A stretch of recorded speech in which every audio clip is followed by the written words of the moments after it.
দর্শক মণ্ডলী, আসসালামু আলাইকুম। গ্রিন আর্কিটেক্টের আরও একটি নতুন প্রজেক্টে আপনাদের স্বাগত জানাচ্ছি। ইঞ্জিনিয়ার টুটুল স্যারের পক্ষ থেকে আপনাদের সাথে আছি আমি ঐশী। আজ আপনাদের নিয়ে যাব মৌলভীবাজারের একটি চমৎকার প্রজেক্টে। মৌলভীবাজার অসাধারণ একটি শহর, প্রকৃতির অনন্য সৌন্দর্যে পরিপূর্ণ জেলা এটি। এই প্রকৃতির মাঝে এক টুকরো স্বপ্নের নীড় তৈরি করতে চেয়েছিলেন আমাদের সম্মানিত ক্লায়েন্ট মোশাররফ সাহেব। তিনি তার স্বপ্নের নীতি তৈরির জন্য গ্রিন আর্কিটেক্টের ওপর ভরসা করেন। আমাদের সাথে যোগাযোগ করার পর আমাদের আর্কিটেক্ট টিম মৌলভীবাজার ল্যান্ড ভিজিটের উদ্দেশ্যে যান। আমাদের প্রতিটি প্রজেক্টেই আর্কিটেক্ট টিম ল্যান্ড ভিজিট করার পরে ডিজাইন শুরু করেন।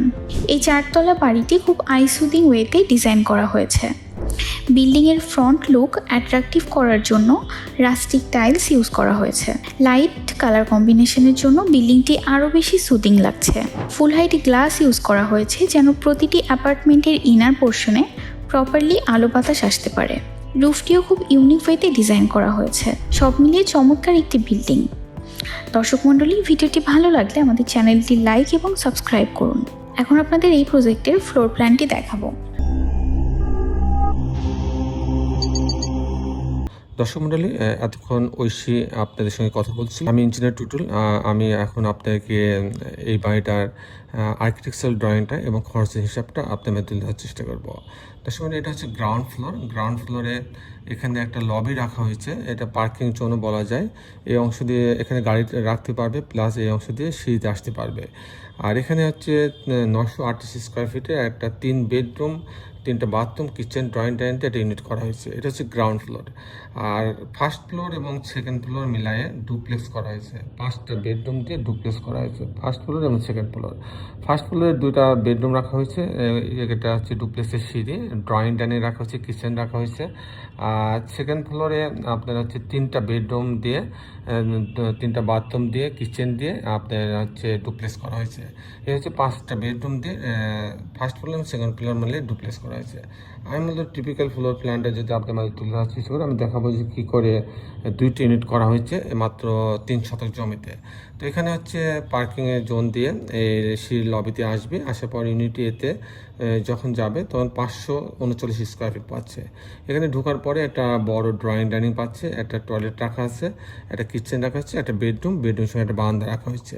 এ হচ্ছে একটা বেডরুম, তারপরে 2টা বাথরুম, কিচেন, ড্রয়িং ডাইনিং, বড় ড্রয়িং ডাইনিং দিয়ে মাত্র 539 স্কোয়ার ফিটের মধ্যে ইউনিটটা সাজানো হচ্ছে। যদি ইউনিট বিতে যায় 786 স্কোয়ার ফিট। ঢোকার পরে একটা ড্রয়িং রুম পাচ্ছে, এখানে ডাইনিং আছে সেপারেট, এখানে একটা কিচেন রাখা আছে, এখানে ডাইনিংয়ের পাশে একটা কমন টয়লেট রাখা আছে, এটা একটা বেডরুম সঙ্গে বারান্দা রাখা আছে, এটা একটা মাস্টার বেডরুম, এর সঙ্গে একটা টয়লেট অ্যাটাচ করা আছে, একটা বারান্দা রাখা আছে। এই হচ্ছে আপনার 2টা বেডরুম, 2টা বাথরুম, কিচেন, ড্রয়িং ডাইনিং দিয়ে 786 স্কোয়ার ফিটের মধ্যে ইউনিটটা সাজানো হয়েছে। তো শুনলে এখন আমি আপনাকে এই ধরনের বাড়ি নির্মাণ করতে কেমন টাকা খরচ হয় তার একটা হিসাব আমি আপনার মাঝে তুলে ধরার চেষ্টা করব। এটা হচ্ছে বাড়িটা 4 তলা বাড়ি, এখানে পাইলিংয়ের প্রয়োজন হচ্ছে না। এখানে 4 তলা বাড়িতে ফাউন্ডেশন খরচ হবে 700 টাকা স্কোয়ার ফিট। সেই হিসাবে আপনার 9 লক্ষ টাকা লাগবে foundation, footing, short column, grade beam পর্যন্ত 9 থেকে 10 লক্ষ টাকা। তারপরে যে খরচটা হবে কাস্টিং খরচ, বিম, কলাম, ছাদ, এতে 600 থেকে 650 টাকা প্রতি স্কোয়ার ফিটে প্রতি তলাতে খরচ হবে। তাতে প্রতি তলার জন্য 8 লক্ষ টাকা খরচ হবে। তাহলে 4 তলার জন্য আপনি 32 লক্ষ টাকা হলে এরকম একটা স্ট্রাকচার, ফ্রেম স্ট্রাকচার দেওয়া যাবে আপনার ফাউন্ডেশন বাদে। আর এরকম একটা বাড়ি যদি ফাউন্ডেশন সহ যদি আমি কমপ্লিট করতে চাই ছবির মতন, ফাউন্ডেশন, কাস্টিং, তারপর জানলা, দরজা, রেলিং, গ্রিল, ইলেকট্রিক্যাল, প্লাম্বিং কাজ সব সহ আমার 1800 টাকা থেকে 2000 টাকা স্কোয়ার ফিট খরচ হবে প্রতি তলাতে। সেই হিসাবে এই বাড়িটা তৈরি করতে আমার 90 লক্ষ টাকা খরচ হবে। 90 লক্ষ টাকা খরচ হবে। দর্শক মণ্ডলী, এই ছিল মোটামুটি আজকে আমার উপস্থাপনা। আপনি যারা দেশে এবং দেশের বাইরে আমার এই ভিডিওটি দেখলেন, সবাইকে আমি আমার প্রতিষ্ঠান গ্রিন আর্কিটেক্টের পক্ষ থেকে অনেক অনেক অভিনন্দন এবং ধন্যবাদ জানাচ্ছি। দর্শক মণ্ডলী, শেষে বেলে একটি কথা, আসুন আমরা সবাই আমাদের সুন্দর পৃথিবীটাকে সুন্দর রাখার জন্য অন্তপক্ষে একটি করে গাছ লাগাই।